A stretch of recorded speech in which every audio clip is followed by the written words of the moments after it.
साल 476 सीई की कल्पना करो। यूरोप में शक्तिशाली रोमन साम्राज्य ढह रहा था। उसके शहर खंडहर बन गए थे और हर जगह डर फैल रहा था। लेकिन जहां रोम कमजोर पड़ रहा था, वहीं भारत चमक रहा था। गुप्त साम्राज्य अपने शिखर पर था। एक सच्चा सुनहरा युग। सुनहरा युग क्या होता है? यह तब होता है जब कोई राज्य फलता फूलता है। बुद्धिमान शासक, खुश लोग और कला, विज्ञान और साहित्य में रचनात्मकता का विस्फोट। भारत में नए मंदिर बने, विश्वविद्यालय फले फूले और विद्वानों ने तारों से लेकर चिकित्सा तक हर चीज पर किताबें लिखी। जबकि यूरोप ने पुस्तकालय खो दिए, भारत ज्ञान और संस्कृति का प्रकाश स्तंभ बन गया। गुप्त राजाओं ने विचारकों, कलाकारों और वैज्ञानिकों को प्रोत्साहित किया, जिससे भारत प्रतिभा का केंद्र बन गया। इतिहास एक कहानी नहीं है, ये कई कहानियां हैं। जैसे रोम गिरा, भारत ऊंचा उठा, एक ऐसी विरासत बनाई जो आज भी हमें प्रेरित करती है। गुप्तों का सुनहरा युग हमें याद दिलाता है कि जबकि एक सभ्यता गिर सकती है, दूसरी शानदार ऊंचाइयों तक पहुंच सकती है। गुप्तों का सुनहरा युग चंद्रगुप्त प्रथम से शुरू हुआ। एक चतुर राजा जिसका एक बड़ा सपना था, भारत के कई राज्यों को एकजुट करना। अंतहीन युद्धों के बजाय उन्होंने एक समझदार रास्ता चुना, एक विवाह गठबंधन। उन्होंने शक्तिशाली लिच्छवी वंश की राजकुमारी कुमारदेवी से शादी की, जिससे उन्हें सिर्फ एक रानी नहीं बल्कि सहयोगी, धन और सैनिक भी मिले। उत्सव मनाने के लिए उन्होंने सोने के सिक्के जारी किए, जिन पर वे और कुमारदेवी थे, दुनिया को अपने शक्तिशाली मिलन की घोषणा करते हुए। यह शाही शादी गुप्त साम्राज्य के उदय की नींव थी। चंद्रगुप्त की बुद्धिमत्ता ने दिखाया कि एक साम्राज्य बनाना सिर्फ लड़ाइयों के बारे में नहीं है, यह मजबूत रिश्ते बनाने के बारे में है। उनकी शादी ने उन्हें उत्तरी भारत को एकजुट करने के लिए प्रतिष्ठा और संसाधन दिए।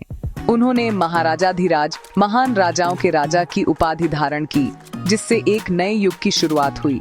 कभी कभी सबसे समझदार कदम युद्ध के मैदान पर नहीं बल्कि शादी के मंडप में होता है। चंद्रगुप्त के बाद उनके बेटे समुद्रगुप्त ने सिंहासन संभाला और साम्राज्य को बदल दिया। एक सैन्य प्रतिभा, उन्होंने विशाल भूमि पर विजय प्राप्त की, भारत के अधिकांश हिस्से को एकजुट किया। लेकिन समुद्रगुप्त सिर्फ एक विजेता से बढ़कर थे, वे एक बुद्धिमान राजनयिक थे। दक्षिणी राजाओं को हराने के बाद उन्होंने उन्हें अपनी भूमि पर शासन करने दिया यदि वे कर देते, जिससे प्रतिद्वंद्वी सहयोगी बन गए। वह कला के संरक्षक, एक कवि और एक संगीतकार भी थे। उनके सिक्कों पर उन्हें वीणा बजाते हुए भी दिखाया गया है। समुद्रगुप्त ने शिक्षा के केंद्रों की रक्षा की और विद्वानों का सम्मान किया, शक्ति को बुद्धिमत्ता के साथ मिलाते हुए। उन्होंने साबित किया कि सच्ची महानता सिर्फ शक्ति के बारे में नहीं है, बल्कि वफादारी को प्रेरित करने और संस्कृति को पोषित करने के बारे में है। उनके शासन ने गुप्तों के स्वर्ण युग को अपने चरम पर पहुंचने के लिए मंच तैयार किया। समुद्रगुप्त की विरासत एक विशाल, एकीकृत साम्राज्य जो शक्ति और बुद्धि दोनों के साथ शासित था। उन्होंने भारत और दुनिया को दिखाया कि एक शासक, एक योद्धा और एक कलाकार दोनों कैसे हो सकता है। स्वर्ण युग चंद्रगुप्त द्वितीय के अधीन अपने चरम पर पहुंच गया, जिन्हें विक्रमादित्य के नाम से जाना जाता था। उन्होंने अंतिम विदेशी आक्रमणकारियों को हराया, शांति और समृद्धि लाई। उज्जैन में उनका दरबार प्रतिभाशाली दिमागों के लिए एक चुंबक बन गया, खासकर प्रसिद्ध नवरत्नों के लिए। 9 रत्न, ये 9 विद्वान कविता, खगोल विज्ञान, चिकित्सा और वास्तुकला जैसे क्षेत्रों में माहिर थे। उनमें कालिदास, महान कवि, और वराहमिहिर, खगोल शास्त्री थे। नवरत्नों ने राजा को सलाह दी और ऐसे कार्य बनाए जिन्होंने गुप्त साम्राज्य को ज्ञान में अग्रणी बना दिया। विक्रमादित्य जानते थे कि एक राज्य की सच्ची धन उसके लोगों की बुद्धिमत्ता और रचनात्मकता थी। उनके दरबार की प्रतिभा ने गुप्त युग को दुनिया के लिए एक प्रकाश स्तंभ बना दिया। आइए 2 सबसे प्रसिद्ध नवरत्नों से मिलें, कालिदास और धन्वंतरी। कालिदास, भारत के शेक्सपियर, ने संस्कृत में लिखा शकुंतला जैसी महाकाव्य कविताएं और नाटक बनाए, प्रेम, रोमांच और ज्ञान से भरी कहानियां। उनके शब्दों ने प्रकृति और भावना को जीवंत कर दिया, जिससे उनके कार्य कालातीत हो गए। धन्वंतरी, मास्टर चिकित्सक, आयुर्वेद के अग्रदूत थे। जीवन का विज्ञान, उन्होंने पौधों की उपचार शक्ति को समझा, स्वस्थ जीवन सिखाया और सर्जरी को आगे बढ़ाया, जिसमें प्लास्टिक सर्जरी जैसी तकनीकें भी शामिल थीं। गुप्त युग का चिकित्सा ज्ञान सुश्रुत संहिता जैसे ग्रंथों में संकलित अपने समय से बहुत आगे था। कालिदास और धन्वंतरी दिखाते हैं कि गुप्त युग कला और विज्ञान दोनों में कैसे उत्कृष्ट था। उनकी विरासत शब्दों में सुंदरता और ज्ञान में उपचार। गुप्तों का सुनहरा युग एक ऐसा समय था जब रचनात्मकता और विज्ञान साथ साथ चलते थे। उनकी प्रतिभा आज भी दुनिया को प्रेरित करती है। नवरत्नों में आर्यभट्ट एक वैज्ञानिक प्रतिभा के रूप में खड़े हैं। उन्होंने दुनिया को शून्य संख्या दी, एक क्रांतिकारी विचार जिसने गणित को हमेशा के लिए बदल दिया। आर्यभट्ट एक शानदार खगोल शास्त्री भी थे। उन्होंने प्रस्तावित किया कि पृथ्वी अपनी धुरी पर घूमती है, जिससे दिन और रात होते हैं, और ग्रहणों को वैज्ञानिक रूप से समझाया।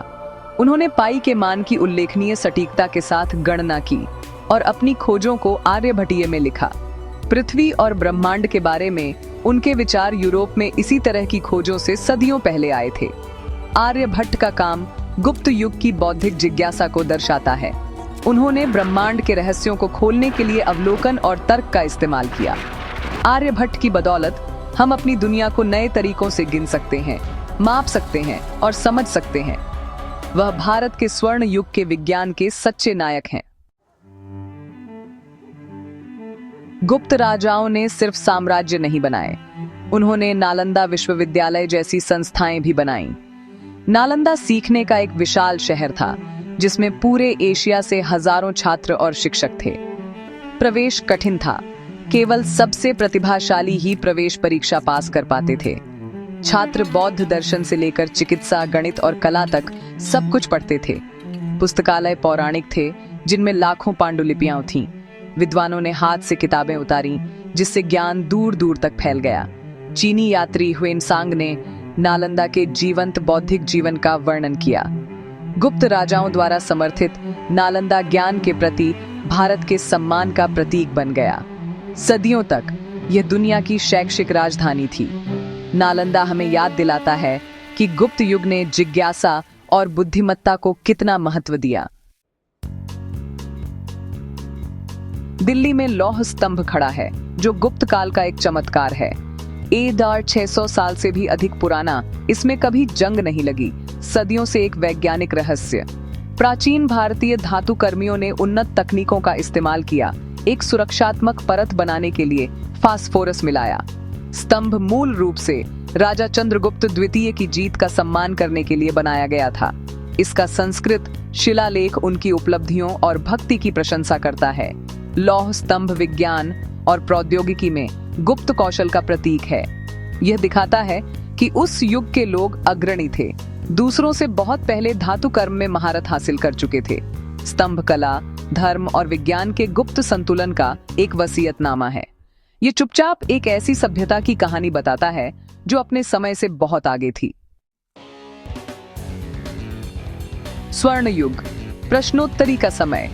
आइए देखें कि आपको गुप्त युग के माध्यम से हमारी यात्रा से क्या याद है। पहले महान गुप्त सम्राट कौन थे, जिन्होंने अपनी शक्ति बनाने के लिए विवाह गठबंधन का इस्तेमाल किया था? उनके बेटे, पराक्रमी योद्धा और संगीतकार कौन थे? और प्रसिद्ध नवरत्नों वाले राजा कौन थे? क्या आप उस कवि का नाम बता सकते हैं जिसने शकुंतला लिखी थी, और उस गणितज्ञ का जिसने हमें शून्य दिया था? बिहार में महान विश्वविद्यालय का नाम क्या था, और दिल्ली में जंग मुक्त स्तंभ का नाम क्या था? ये नाम और स्थान गुप्तों के स्वर्ण युग के खजाने हैं। वे दिखाते हैं कि उस समय के लोगों ने ज्ञान, रचनात्मकता और विज्ञान को कितना महत्व दिया था। गुप्त युग वास्तव में जादुई था, लेकिन इतिहास हमेशा आगे बढ़ता है। गुप्तों के बाद नई कहानियां और नए चमत्कार भारत की प्रतीक्षा कर रहे थे, लेकिन यह एक और दिन की कहानी है।